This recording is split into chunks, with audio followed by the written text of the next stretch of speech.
Amigas, amigos, bienvenidos a una nueva canasta de historias de terror, a la sexta recopilación de historias que ustedes han compartido con nosotros. Gracias, como siempre, por la confianza y gracias por ser parte de esta maravillosa comunidad. Sin más vueltas, empezamos con las historias de hoy y les recordamos que están escuchando Relatos de la Noche.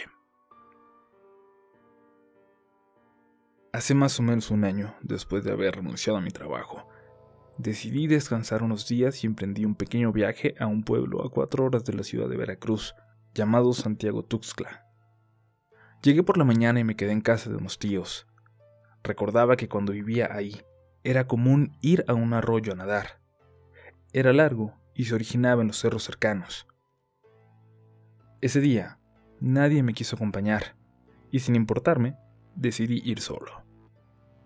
Tomé una camioneta que sirve de transporte colectivo en las comunidades rurales de la zona, la cual me acercó lo más posible a ese lugar donde de niño acostumbraba ir.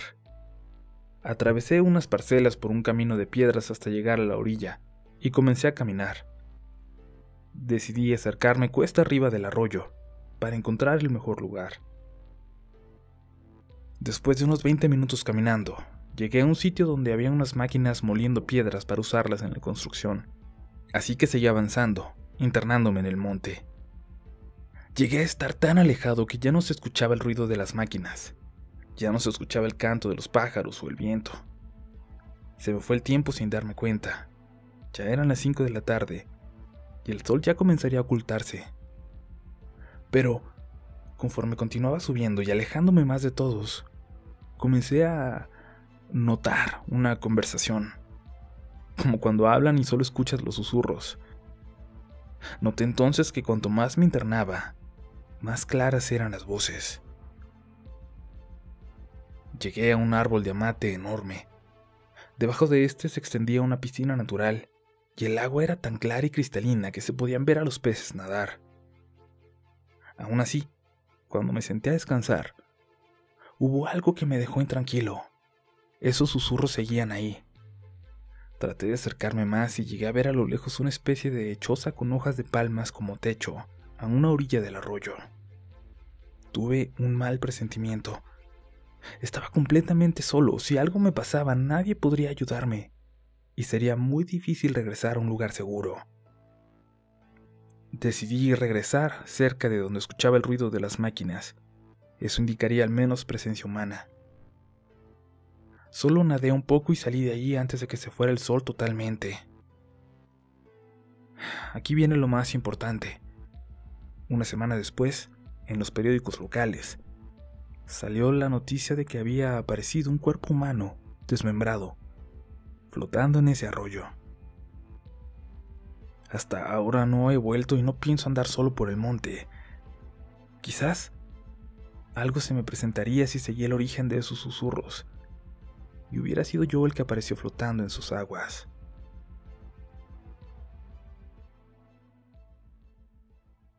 Hoy les contaré lo que le pasó a mi papá. Él sale de trabajar todavía, pasadas las 8 de la noche, y siempre se lleva una camioneta del trabajo a la casa. Hay aproximadamente 15 minutos entre el pueblito en el que trabaja y el nuestro, donde vivimos. Siempre maneja a la velocidad permitida, es decir, siempre maneja despacio. Hay un tramo en la carretera donde hay una capilla, donde se dice, murió calcinado un muchacho de una comunidad cercana.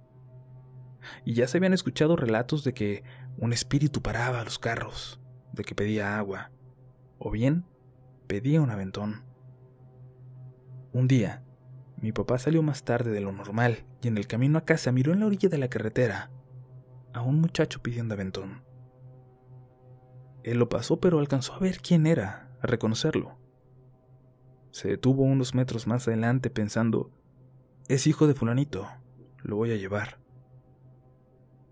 Cuando se detuvo y miró por el retrovisor, notó que el muchacho no se movía. No caminaba hacia él para subirse a la camioneta y entonces recordó que esa persona que estaba viendo tenía años muerto. Lógicamente, mi papá quedó pasmado y no supo qué hacer.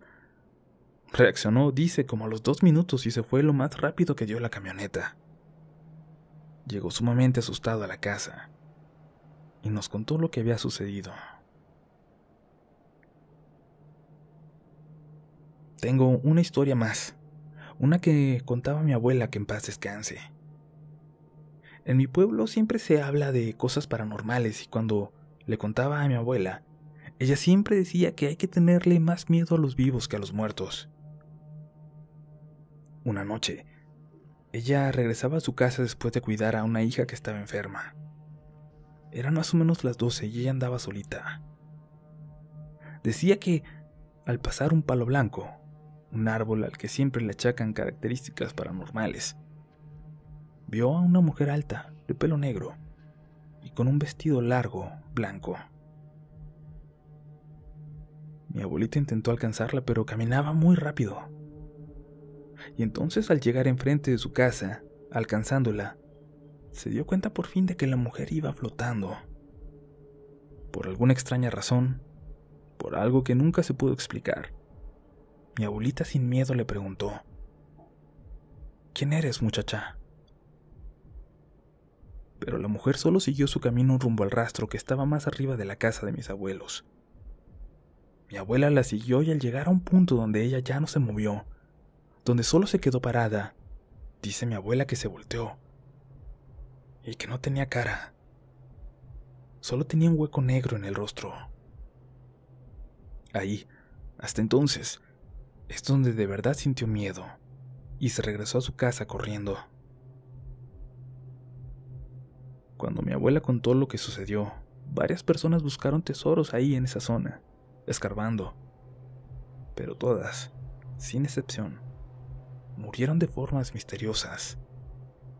Por eso mi padre, aunque sabía la historia, jamás quiso buscar nada, porque mi abuela decía que las almas que resguardan esos tesoros son muy celosas y se llevan a quienes los quieren sacar de su lugar.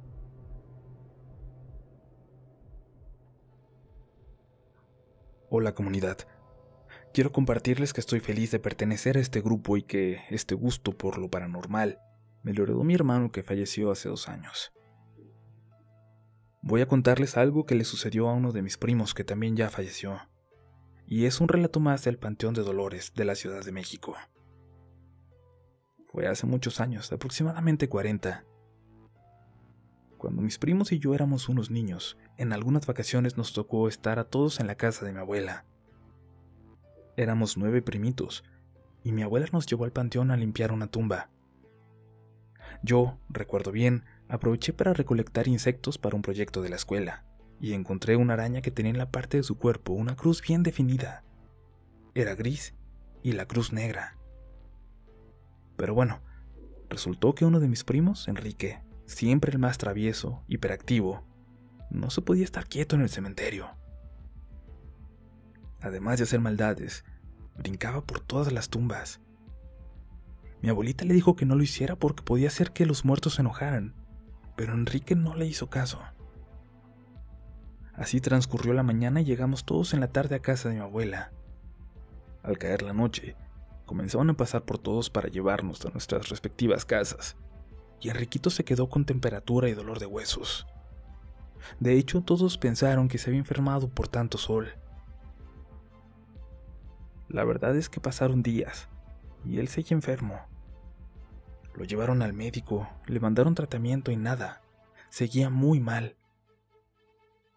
Mi abuela, que siempre confió en limpias y todo eso, lo llevó con un señor que era muy viejo, al que le decían el hermanito, por ahí en la Colonia América, que está enfrente del panteón. Este señor hacía limpias y arreglaba huesos, no cobraba, solo lo que tú le quisieras llevar de despensa. El viejito lo empezó a limpiar, y después de un rato le dijo a mi abuela: ¡qué barbaridad! A este niño le dieron una paliza, casi me lo matan. Qué bueno que lo trajo a tiempo.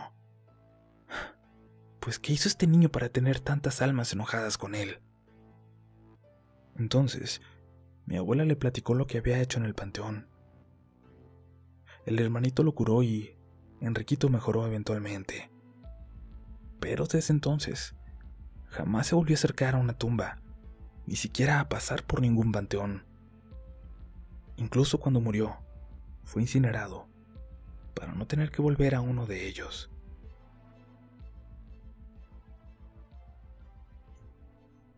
Hace tiempo hubo una señora aquí en la ciudad de Puebla, a la que habían corrido de su casa. Como pudo, como último recurso, ella y su hijo le dijeron a un casero de una vecindad que si no les rentaba aunque sea un cuartito para pasar la noche. La señora se comprometió a pagarlo sin falta cuando tuviera dinero. Era muy humilde, vivía de planchar ropa y de a poquito iba a intentar pagar la deuda. El casero, compasivo, les dijo que podían quedarse en un departamento pequeño hasta el fondo de la vecindad. Señora, no hay necesidad, pueden quedarse aquí, pero eso sí, no les puedo garantizar su tranquilidad. Al principio pensaron que lo decía por los niños que vivían por ahí y hacían ruido mientras jugaban, pero no pasó ni una noche cuando al llegar de la calle y entrar a la vecindad, notaron que todos los vecinos, a eso de las 7 de la tarde, ya se habían metido a sus casas. Ya no había nadie afuera, y reinaba un silencio total. Entraron a la casa y prendieron la pequeña tele que estaba ahí, pero no había pasado mucho tiempo cuando ésta se apagó. La señora se paró para ver qué había pasado y de la nada, la televisión se volvió a encender. Desconcertados, la apagaron y se fueron a dormir, aunque no pasó mucho cuando oyeron que de la sala provenía un sonido fuerte, como si estuvieran arrastrando el pesado sillón. Se paró la señora a revisar, iluminando solo con una vela, pero no había nada. El sillón seguía en su lugar. Ella se quedó un momento ahí parada, en la entrada de su cuarto, viéndose a la sala, pensando en lo que acababa de escuchar. En eso, cuando dirigió por un instante su mirada hacia la cama, escuchó de nuevo un ruido en la sala. Regresó su mirada y ahora, el sillón estaba frente a ella, en la puerta. En ese momento, antes de que dieran las 9 de la noche, ella y su hijo salieron gritando y corriendo de la casa. Ni siquiera se llevaron sus cosas ese día y terminaron pasando la noche en la calle. Regresaron al día siguiente y le devolvieron la llave al casero. Este les dijo que eran los primeros en 15 años en poner un pie en esa casa, que nadie pasaba más de una noche ahí. Sí, el casero no había podido garantizarle a nadie la tranquilidad. Yo sé de este caso porque la mujer se lo contó muchos años después a una de sus mejores amigas, mi abuela.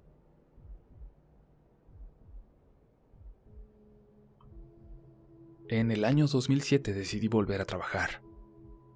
Ya no como vendedora de libros como había hecho tanto tiempo. Esta vez sería algo mucho más sencillo, más humilde.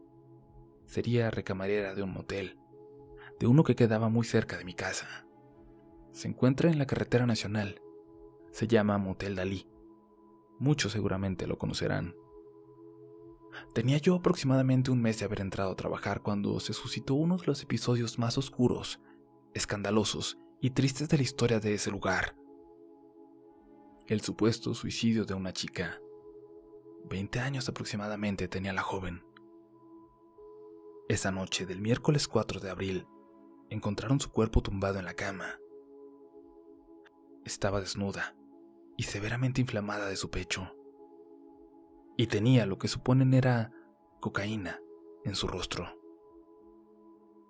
4 horas antes del hallazgo, la recepcionista recibió múltiples llamadas de esa habitación, la número 10. Digo el número por si alguien se quiere aventurar a entrar.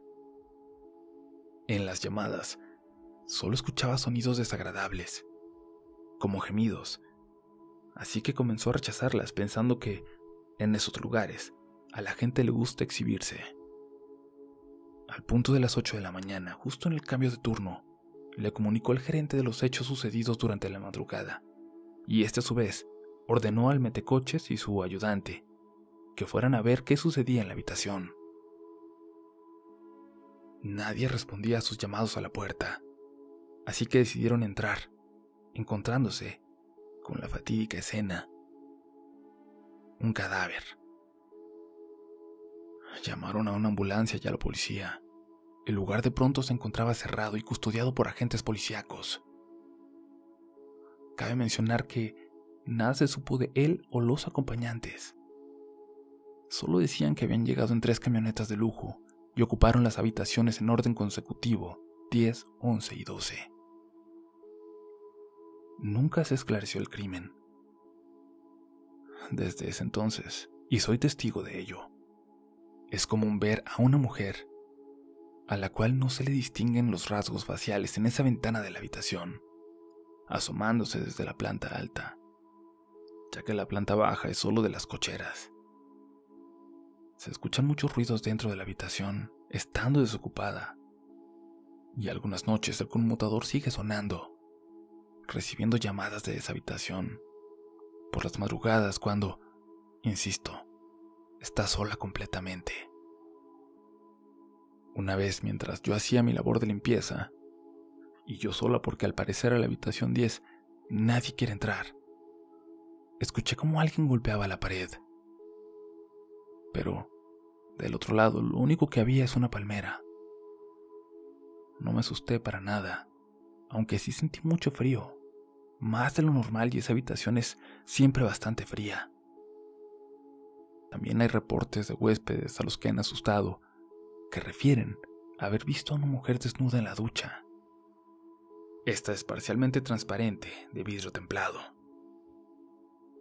Otros dicen que les llaman y del otro lado de la línea solo se alcanza a escuchar un débil gemido.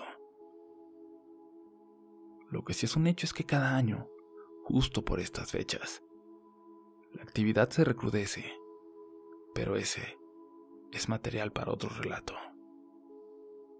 Espero que les haya gustado mi historia. Saludos desde Monterrey.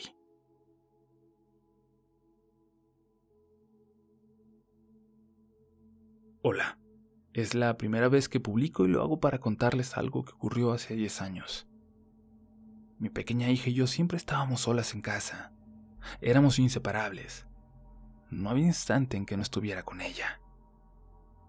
Excepto, claro, cuando yo cocinaba, porque siempre he tenido terror de que ella esté en la cocina. Ella era hija única. No tenía primos ni vecinos con los que pudiera jugar. Su abuela siempre le compraba juguetes para llenar ese espacio, para llenar la falta de convivencia con niños de su edad. Y entonces jugábamos y hablábamos con los juguetes. Un día, mientras estaba cocinando y ella estaba jugando en su cuarto, la escuché reír y platicar. Y esto volvió a pasar durante días seguidos, siempre mientras yo cocinaba, todos los días, sin falta. Pero, una ocasión, de pronto, después de escuchar cómo se estaba riendo incontrolablemente, la escuché romper en llanto. Fui a ver qué le pasaba y para mi sorpresa solo me dijo: "Llévatela". Se refería a una muñeca. Mi hija lloraba y lloraba con una carita de espantada. Yo no podía comprender lo que tenía y cuando le preguntaba, ella solo lloraba y decía: "Llévatela, llévatela". Entonces, para su tranquilidad, decidí quemar esa muñeca, pensando que algo malo tendría. Pero ahí no acaba la historia.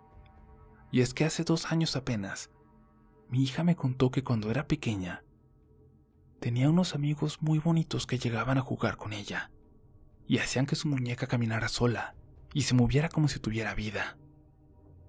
Estas criaturas que jugaban con ella todo el tiempo y poco a poco se fueron deformando, se volvieron groseros. Le hacían cosquillas y la rasguñaban. Ella los agarraba y los aventaba contra la pared porque eran muy pequeños, y cuando yo me acercaba, ellos se metían dentro de la muñeca y debajo de su cama. Me dijo incluso que unos salían del suelo y que sus vestidos eran ramitas de árboles. Desde entonces decidí ya no dejarla ni para cocinar, y quiero pensar que eso funcionó porque esas criaturas, aparentemente, nunca volvieron.